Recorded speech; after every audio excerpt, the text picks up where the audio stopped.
Hello दोस्तों, राधे राधे। आशा करती हूँ कि आप सभी लोग खुश होंगे, स्वस्थ होंगे, मस्त होंगे। आज मैं आप लोगों को कथा सुनाने जा रही हूँ, भगवान गणेश की गणेश चतुर्थी व्रत कथा। गणेश चतुर्थी का व्रत भगवान गणेश जी की कृपा पाने के लिए रखा जाता है। गणेश जी को दुर्वा बहुत पसंद है, इससे दुर्वा आज जरूर चढ़ाएं। गणेश जी को सिंदूर अवश्य चढ़ाएं। जो व्रती हैं वह तो करते ही हैं शाम की पूजा, लेकिन जो व्रती नहीं है वो भी भगवान गणेश जी की पूजा आराधना शाम के समय में अवश्य करें, और साथ में यह कथा भी अवश्य सुने। अब मैं आप लोगों को कथा सुनाने जा रही हूँ, गणेश चतुर्थी व्रत कथा। अपने हाथ में अक्षत लें, पुष्प ले लें और कथा को बड़े ही भावपूर्वक सुने, कथा का रसपान करें। एक बार भगवान शंकर स्नान करने के लिए भोगवती नामक स्थान पर गए। उनके चले जाने के बाद माता पार्वती ने स्नान करने के समय अपने मैल से एक पुतला बनाकर सजीव कर दिया, जिसका नाम उन्होंने गणेश रखा। गणेश को द्वार पर बैठाया और कहा कि जब तक मैं स्नान करूं किसी पुरुष को अंदर मत आने देना। भोगवती पर स्नान करके जब भगवान शंकर आए तो गणेश जी ने उन्हें द्वार पर रोक दिया। क्रुद्ध होकर भगवान शंकर ने उसका सिर धड़ से अलग कर दिया और अंदर चले गए। पार्वती जी ने समझा कि भोजन में विलंब होने के कारण शंकर जी नाराज हैं। उन्होंने फौरन 2 थालियों में भोजन परोसकर शंकर जी को भोजन करने को बुलाया। शंकर जी ने 2 थाली देखकर पूछा, दूसरा थाल किसके लिए लगाया है? पार्वती जी बोली, दूसरा थाल पुत्र गणेश के लिए है, जो बाहर पहरा दे रहा है। यह सुनकर शंकर जी ने कहा कि मैंने तो उसका सिर काट दिया है। यह सुनकर पार्वती जी बहुत दुखी हुई और विलाप करने लगी कि मेरे पुत्र गणेश को पुनः जीवित करें, और अपने पति से भगवान शंकर से प्रार्थना करने लगी कि मेरे पति कृपया कृपा करें मुझ पर और मेरे पुत्र को जीवित करें। उनकी प्रार्थना को सुनकर के शंकर जी ने तुरंत पैदा हुए हाथी के एक बच्चे का सिर काटकर गणेश जी के धड़ से जोड़ दिया।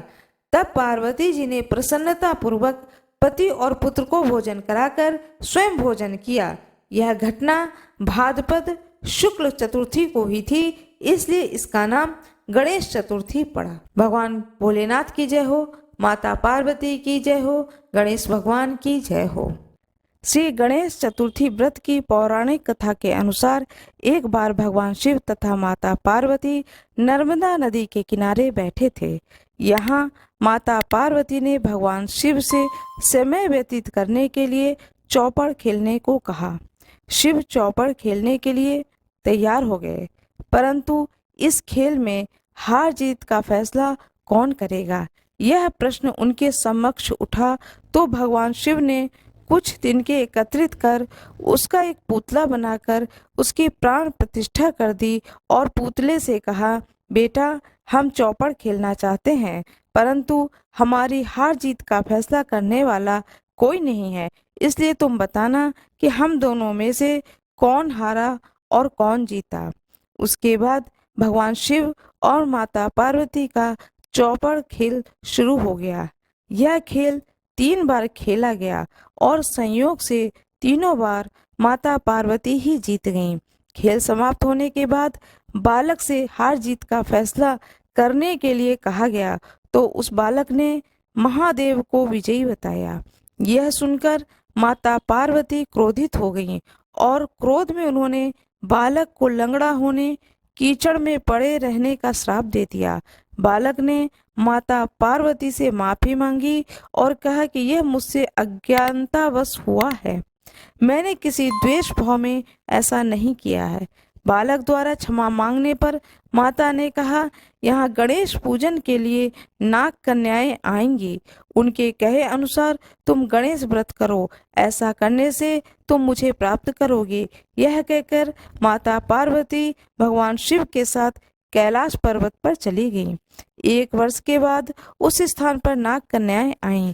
तब नाग कन्याओं से श्री गणेश के व्रत की विधि मालूम करने पर उस बालक ने 21 दिन लगातार गणेश जी का व्रत किया। उसकी श्रद्धा से गणेश जी प्रसन्न हुए। उन्होंने बालक को मनोवांछित फल मांगने के लिए कहा। उस पर उस बालक ने कहा, हे विनायक, मुझ में इतनी शक्ति दीजिए कि मैं अपने पैरों से चलकर अपने माता पिता के साथ कैलाश पर्वत पर पहुंच सकूं और वे हम मुझे देख करके प्रसन्न हों।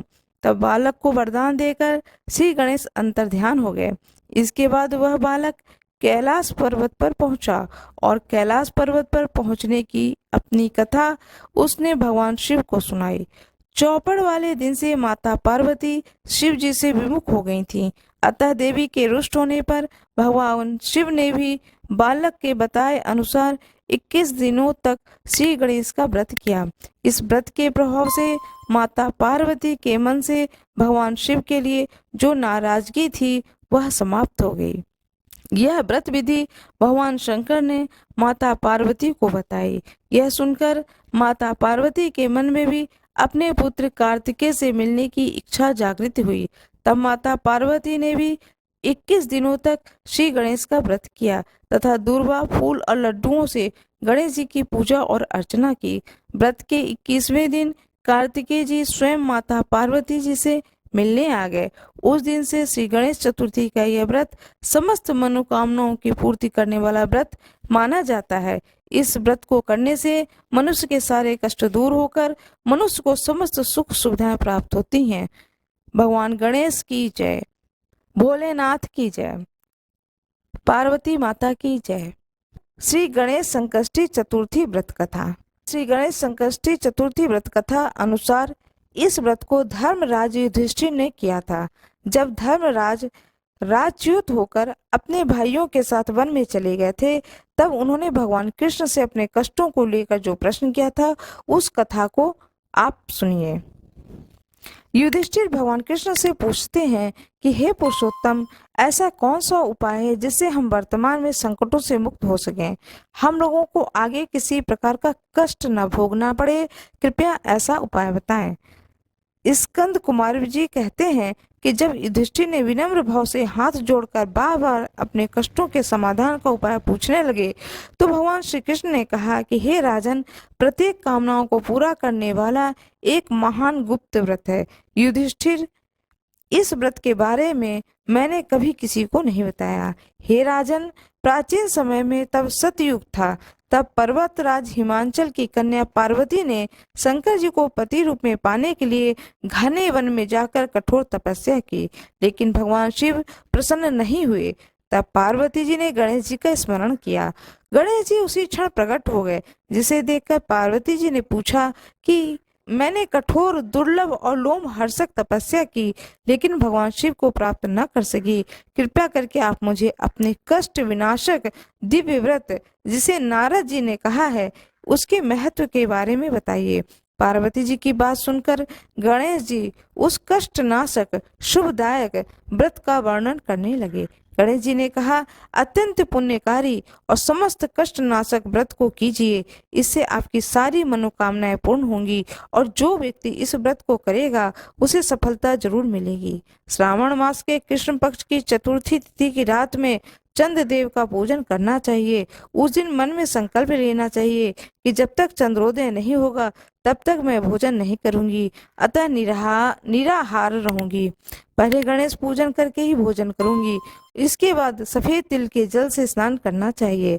फिर मेरे पूजन करने के बाद में अपनी सामर्थ्य के अनुसार सोना, चांदी, तांबा, मिट्टी के कलश में जल भरकर उस पर गणेश जी की प्रतिमा स्थापित करनी चाहिए।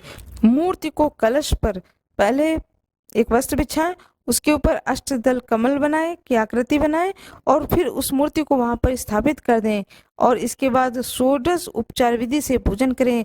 प्रतिमा का ध्यान करते हुए कहें, हे लंबोदर, हे चार भुजा वाले, हे तीन नेत्र वाले, लाल रंग वाले, हे नील वर्ण वाले, शोभा के भंडारा, प्रसन्न मुख वाले गणेश जी, मैं आपका ध्यान करता हूँ या करती हूँ। हे गजानन, मैं आपका आवाहन करती हूँ। हे विघ्नराज, मैं आपको प्रणाम करती हूँ और यह आसन मैं आपको दे रही हूँ, कृपया इसे ग्रहण करें। इसके बाद कहें, हे लंबोदर, यह आपके लिए पाद्य है। यह हे शंकर सुमन, यह आपके लिए अर्ध है। हे उमापुत्र, यह आपके लिए स्नानार्थ जल है। हे वक्रतुंड, यह आपके लिए आचमनीय जल है। हे शूर्पकर्ण, यह आपके लिए वस्त्र है। हे सुशोभित, यह आपके लिए यज्ञोपवीत है। हे गणेश्वर, आपके लिए यह रोली चंदन है। हे विघ्न विनाशक, यह आपके लिए फूल है। हे विकट, यह आपके लिए धूपबत्ती है। हे वामन, यह आपके लिए दीपक है। हे सर्वदेव, यह आपके लिए लड्डू का नैवेद्य है। हे देव, आपके निमित्त यह फल है। हे विघ्नकर्ता, आपके निमित्त मेरा प्रणाम है। प्रणाम करने के बाद क्षमा प्रार्थना करें। इस तरह से षोडश उपचार करके भगवान को भोग लगाएं।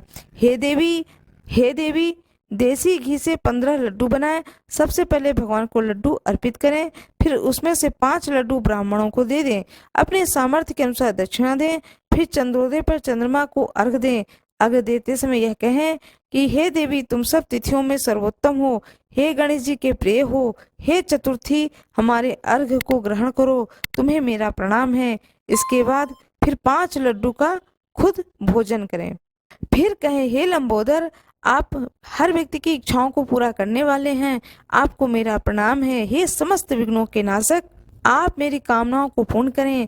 तत्पश्चात ब्राह्मण की प्रार्थना करें।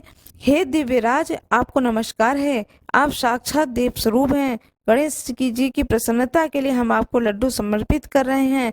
हम आपको नमस्कार करते हैं। इस प्रकार ब्राह्मणों को भोजन करा के गणेश जी से प्रार्थना करें। प्रार्थना करके प्रतिमा का विसर्जन कर दें और अपने गुरु को अन्न वस्त्र आदि दक्षिणा के साथ मूर्ति दे दें। विसर्जन करते हुए कहें कि देवों में श्रेष्ठ गणेश जी, आप अपने स्थान को प्रस्थान कीजिए और इस व्रत पूजन का फल हमें दीजिए। हे सुमुखी, इस तरह से गणेश चतुर्थी की व्रत करना चाहिए। यह व्रत जन्म भर या 21 वर्ष तक किया जा सकता है। यदि इतना करना ही संभव न हो तो 1 वर्ष तक इस व्रत को करें। यदि तब भी संभव न हो तो वर्ष के 1 मास को तो अवश्य ही व्रत करें। सावन चतुर्थी को व्रत का उद्यापन कर सकते हैं। इस तरह से इस कथा को सुने।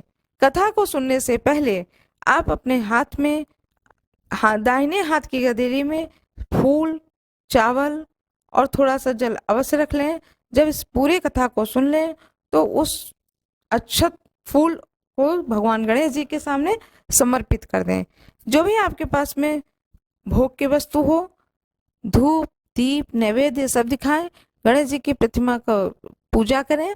उसके बाद में आरती करें, गणेश जी की स्तुति करें और स्तुति करने के बाद में अपने बड़े भाव से गणेश जी से प्रार्थना करें।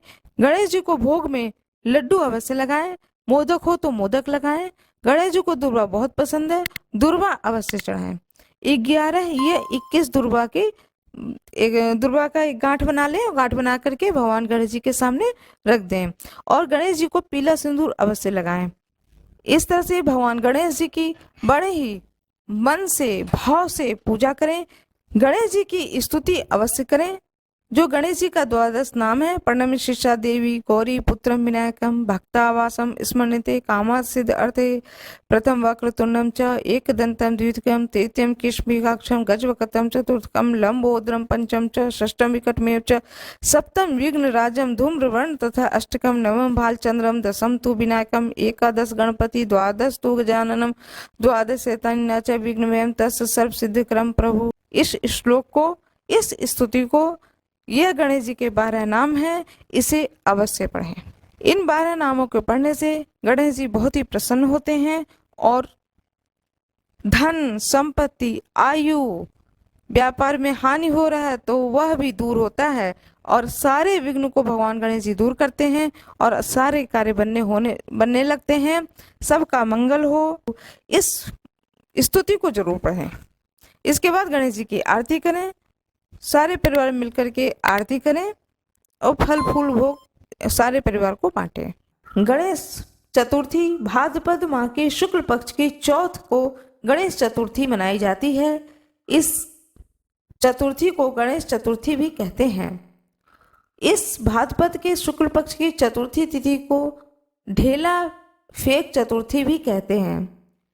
इस दिन चंद्रमा का दर्शन नहीं करना चाहिए। चंद्र दर्शन निषेध माना जाता है। कहा जाता है कि जो कोई भी इस दिन चंद्रमा का दर्शन करता है उसे झूठी कलंक लगती है उसके जीवन में, इसलिए चंद्र दर्शन वर्जित माना गया है।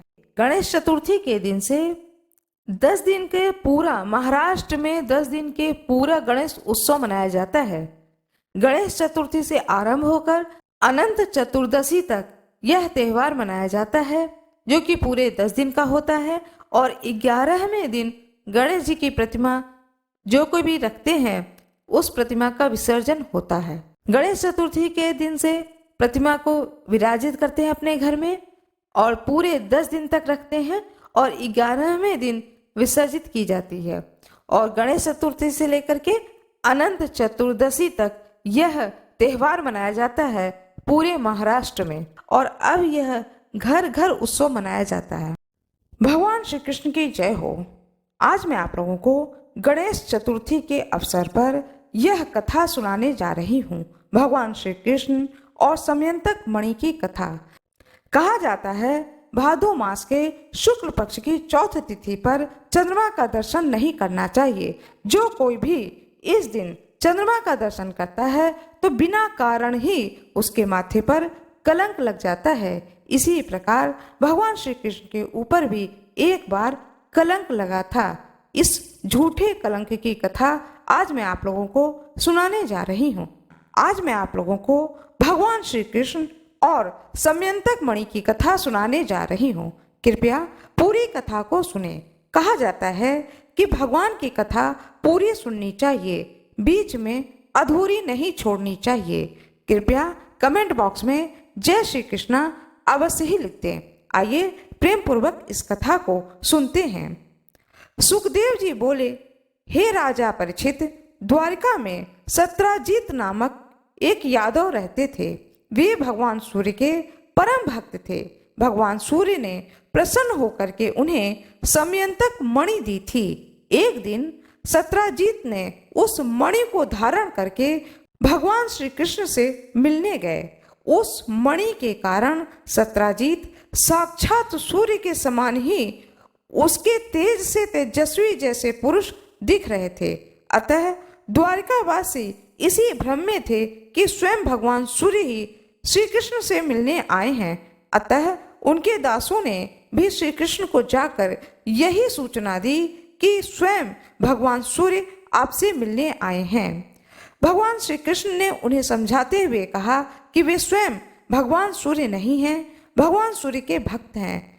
उन्हें सूर्य की दी हुई मणि के तेज में उनके अंग प्रत्यंग से तेजस्विता दिखाई दे रही है। इस मणि का लाभ यह है कि यह नित्य 8 भार सोना देती है। जिसके पास यह होती है वहां दारिद्र्य, दुख और दुर्भक्षी नहीं होता है। यह सुनकर के द्वारकावासी वहां से चले गए।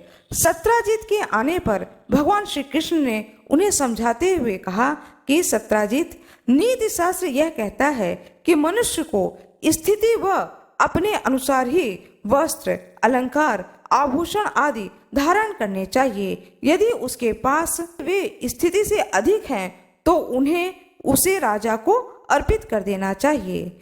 भगवान श्री कृष्ण की बात को सुनकर उसने हाँ तो कहा, लेकिन मन ही मन वह रुष्ट हो गया। एक दिन उसके भाई प्रसेनजीत ने उस मणि को मांग लिया और उसे गले में पहन करके मृग्या खेलने गया। वहां एक सिंह ने आक्रमण करके उसे और उसके घोड़े को भी मार डाला। इस तरह वह मणि सिंह के पास पहुंच गई। वह मणि ले जाकर के अपनी मांद में घुस रहा था। उसी समय ऋक्षराज जाम्बवान ने देख लिया और उन्होंने उस सिंह को मारकर मणि छीन ली। जाम्बवान ने वह मणि अपनी पुत्री जाम्बवती को दे दी। उधर प्रसेनजीत के घर न लौटने पर उसके परिवार वाले बड़े ही चिंतित हो गए। सत्राजीत ने सोचा कि उसने श्री कृष्ण के मांगने पर उस मणि को उन्हें नहीं दी थी। अतः श्री कृष्ण ने ही प्रसेनजीत को मार डाला और उससे मणि छीन ली है। भगवान श्री कृष्ण ने जब यह सुना तो उन्हें अपने ऊपर लगने वाले कलंक से अत्यंत दुख हुआ और वे उसे खोजने निकल पड़े। खोज करने पर उन्हें वन प्रदेश में प्रसेनजीत और घोड़े की लाश मिली। उसके बाद सिंह के पंजों के निशानों को देखते हुए वे सिंह की मांद तक पहुंच गए।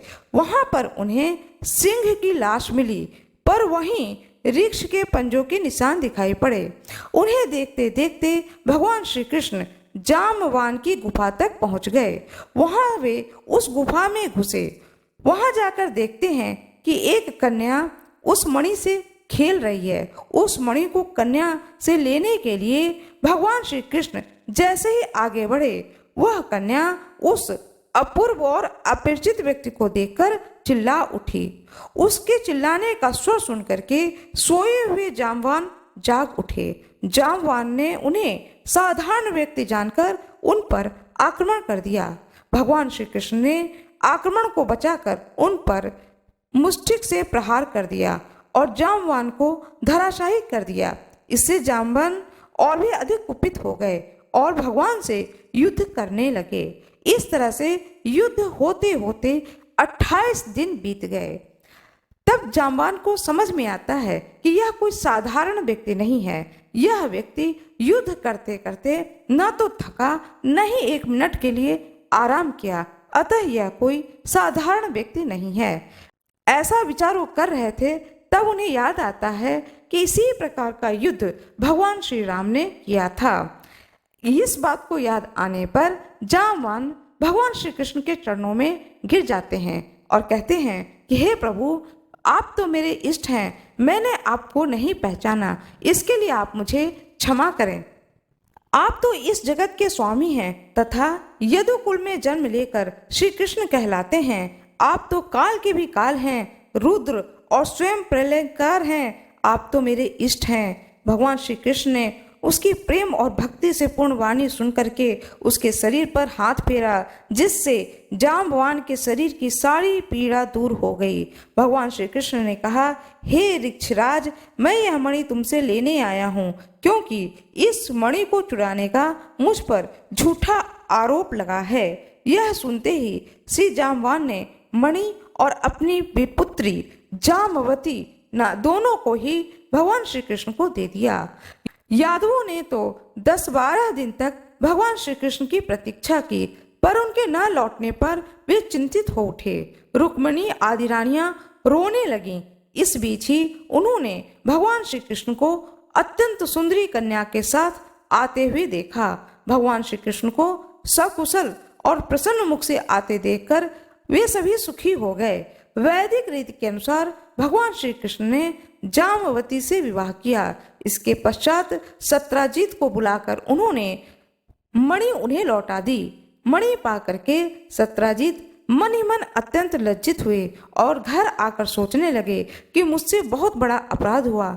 इतना कुछ सोचने के पश्चात उसने अपनी पुत्री सत्यभामा के साथ श्री कृष्ण भगवान का विवाह करके वह मणि भी उन्हें दे दी। भगवान श्री कृष्ण ने वह मणि पुनः सत्राजित को यह कहते हुए लौटा दिया कि आप भगवान सूर्य के परम भक्त हैं और उन्होंने ही आपकी भक्ति से प्रसन्न होकर के यह मणि आपको दी है, अतः इसे आप ही रखिए।